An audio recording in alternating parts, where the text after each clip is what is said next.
Here's the ultimate melt-in-your-mouth Tarte Tatin recipe.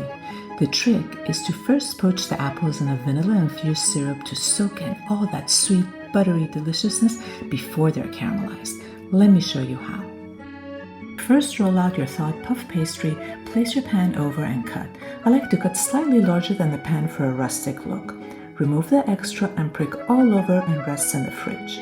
To ensure the apples don't stick to the pan, you can fold parchment paper into a square, fold again, and place the tip at the center of the pan, crease along the edge, cut, and spray with cooking oil and place the paper inside.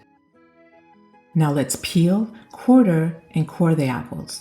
I'm using Honeycrisp apples, but Pink Lady or Golden apples also work beautifully. Try to use apples that are similar in size so they can stack up evenly later in the pan. To poach the apples, let's make the syrup in a large pot. Combine the butter, water, and sugar over medium heat until the butter melts. Then bring it to a boil and don't forget to add the salt and vanilla. Vanilla bean is of course preferable, but vanilla paste is second best. Now add only half of the apples and bring the syrup back to a boil. Then cover and reduce heat to low and gently poach for about 25 minutes or until a knife can easily slide through. Remove and repeat with the remaining apples. Now let's make the caramel. Add a third of the sugar to a saucepan and an even layer on medium heat. If at any point you feel it's getting too hot, just reduce to low. You can also stir the sugar as we're using the dry method, where we don't add any water, so there's no chance of crystallization. Once all the sugar melts, add another third and let it melt. Finally, add the remaining sugar and again allow it to fully dissolve. At this point, we want the caramel to turn into a deep amber color.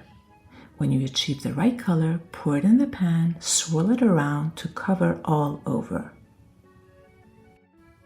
Now grab the poached apples and arrange them around the pan nice and snug.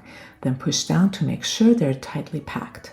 Finally, add the puff pastry and fold over the edges for a rustic finish.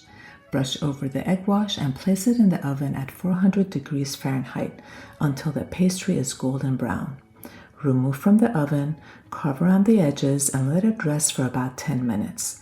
Then place the dish over the pan, cover firmly with a long towel, and flip over. And voila! You have your heavenly homemade Tarte Tatin.